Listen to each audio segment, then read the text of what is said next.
Oke, Assalamualaikum warahmatullahi wabarakatuh. Kita ketemu di materi ikatan kimia dan bentuk molekul.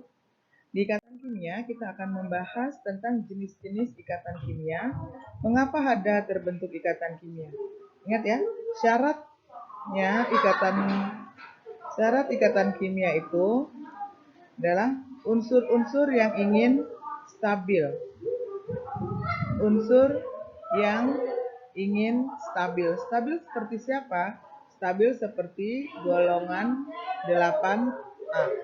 Nah, unsur-unsur itu ingin stabil seperti golongan 8A dengan melakukan melepas atau menerima elektron.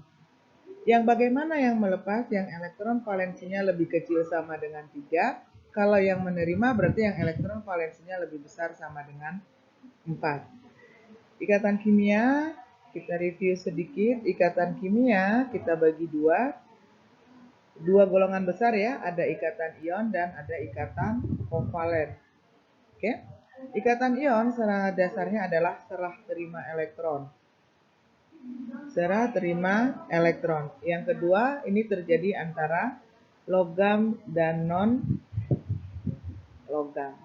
Untuk daya hantar listriknya, ikatan ion ini adalah konduktor atau penghantar listrik yang baik dalam bentuk larutan. Jadi padatannya tidak ya, dalam bentuk larutan.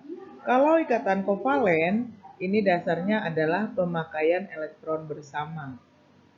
Pemakaian elektron bersama. Yang terjadi ikatannya antara non-logam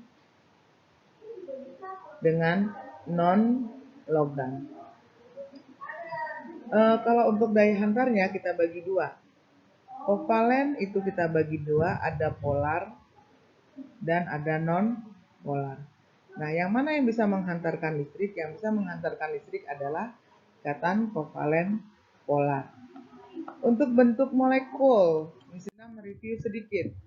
Bentuk molekul kita lihat itu ada tetrahedron, piramida, trigonal. Nah, ini basicnya dari mana? Dasarnya dari mana? Dari elektron valensi juga. Miss Lina akan buat E dengan rumus aja. E ini apa? Elektron bebasnya.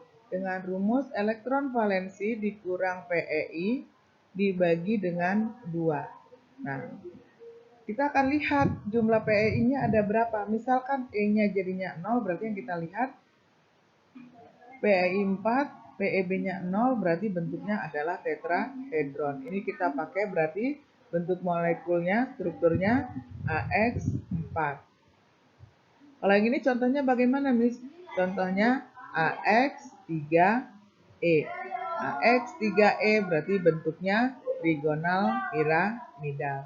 Nah, begitu seterusnya. Nah, untuk ikatannya tahu yang mana? Contoh CH4. CH4 berarti ada 4 atom H yang terikat pada atom C. Nah, ini ada 3 atom H yang terikat pada atom N. Nah, nanti selebihnya kita tinggal mencari elektron bebasnya, pasangan elektron bebasnya. Selanjutnya kita akan lihat contoh-contoh soalnya. Oke, contoh nomor 1. Sebuah atom bukan gas mulia, berarti dia harus menyerupai gas mulia. Dapat stabil melalui cara-cara berikut kecuali memberikan sejumlah elektron, boleh memberikan atau menerima, boleh. Menggunakan pasangan elektron bersama-sama, oke. Berarti dianya penggunaan elektron bersama termasuk ikatan kovalen. Melepaskan seluruh elektronnya, no, ini paling nggak mungkin. Karena apa? Untuk melepaskan seluruh elektronnya, dia akan sangat besar energinya dan dia makin tidak stabil. Menggunakan pasangan elektron dari atom lain, boleh. Berarti ini nanti ada di kovalen koordinat. Di mana jawabannya? Berarti jawaban kita adalah D. Kita lihat soal nomor 2. Suatu unsur memiliki konfigurasi elektron 286. 286. Berarti elektron valensinya sama dengan 6. Nah, untuk mencapai kestabilan di elektron valensi 6, berarti dia akan cenderung menerima atau menangkap 2 elektron. Sehingga jika dia menerima elektron, maka muatannya akan menjadi negatif. Menerima 2 elektron berarti menjadi negatif 2. Berarti jawabannya yang D. Oke, insya Allah paham untuk kestabilannya di sini. Kita lihat lagi soal berikutnya. Pasangan unsur yang membentuk ikatan ion. Nah, caranya bagaimana untuk tahu yang membentuk ikatan ion? Kita harus konfigurasi yang A6. Berarti 2, 4. Ini cenderung lepas, juga bisa menerima. Yang B8. Di sini pakai konfigurasi kulit ya. 2, 6. Ini akan cenderung menerima. Ingat, ikatan ion adalah ikatan yang terjadi antara unsur yang melepas dan menerima elektron. 281. Elektron valensinya 1, berarti dia akan melepas 1 elektron. Nah, yang paling mungkin nih, yang paling gampang serah terima adalah B dan C. Sudah ada jawabannya. Kita lihat yang 17. D17, 287. Ini juga akan terima. Maaf ya, 26 berarti menerima 2 elektron. Kalau ini berarti terima 1 elektron. Nah, lebih gampang mana yang terjadi antara C dan B dengan C dan D? Lebih gampang yang terjadi adalah C dan D. C dan B mungkin karena ada lepas dan terima. Tapi mana yang paling gampang? Yang paling gampang menerima, yang paling gampang terjadi ikatannya adalah C dan D. Kenapa?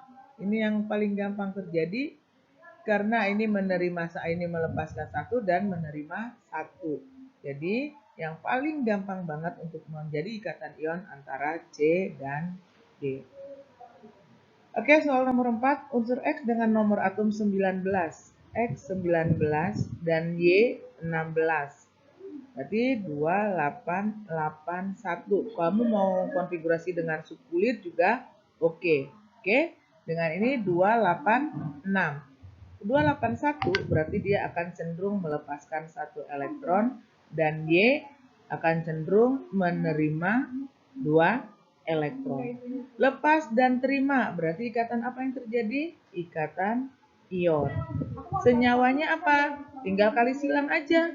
Berapa elektron yang dilepas dan yang diterima? X-nya akan menerima 2 berarti X2.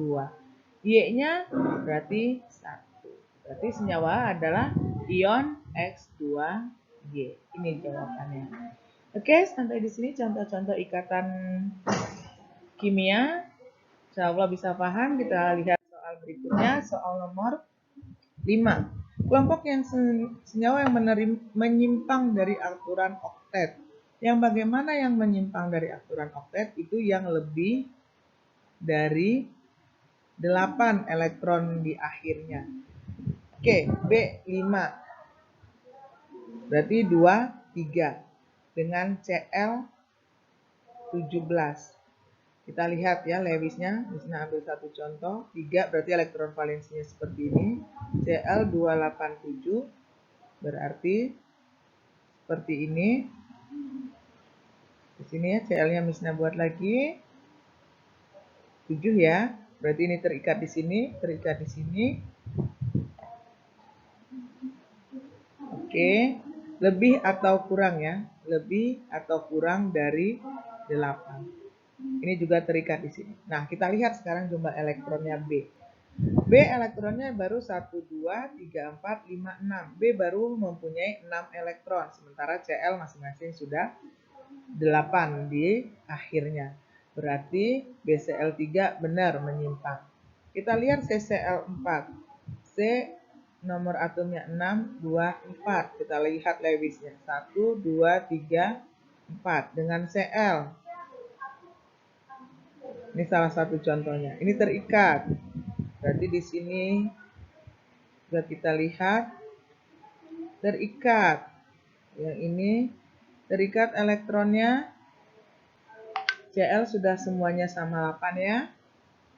Kita lihat sekarang yang C-nya terikat. Berarti yang C-nya 1, 2, 3, 4, 5, 6, 7, 8. C-nya juga sudah mempunyai 8. Berarti CCl4 tidak menyimpang dari kaidah oktet.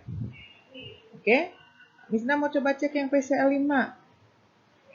P nomor atomnya 15, 285. Berarti elektron valensinya ada 5. Mau berikatan dengan Cl-nya 5. Seperti ini. Ini ya, kita buat Lewisnya. 1. Di sini ada Cl lagi. 2. Cl berarti sudah otomatis cukup ya. 8. 3. 4. Cl-nya ada 5. Nah, kita hitung jumlah elektronnya P sekarang. 1, 2, 3, 4, 5, 6, 7, 8, 9, 10. Sudah lebih, P sudah punya 10 elektron. Berarti ini juga menyimpang dari kaedah oktet. Berarti jawaban kita adalah D.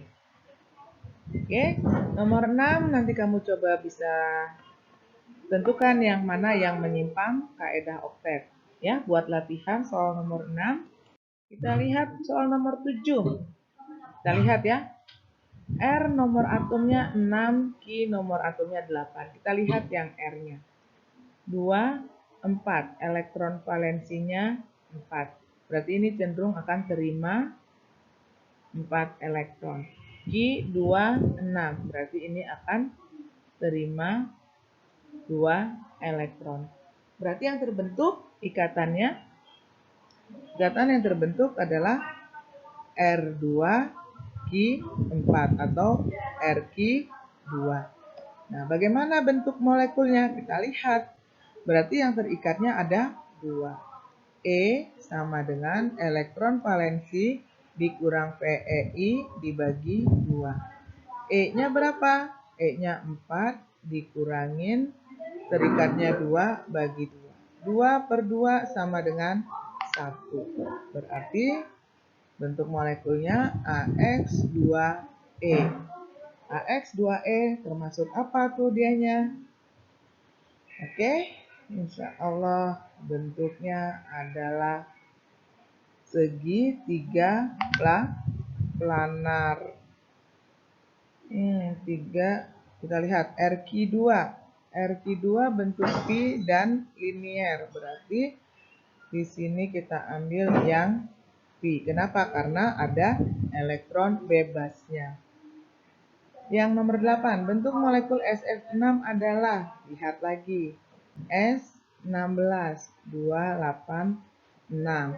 Berarti menerima 2 elektron. F9, 27. Jadi dia terima 1 elektron. Bentuknya jadi SF2. Oke. Untuk adakah elektron bebasnya? E sama dengan 6 dikurang 2 per 2. 6 dikurang 2, 4. 4 per 2, 2. Berarti bentuknya AX2E2.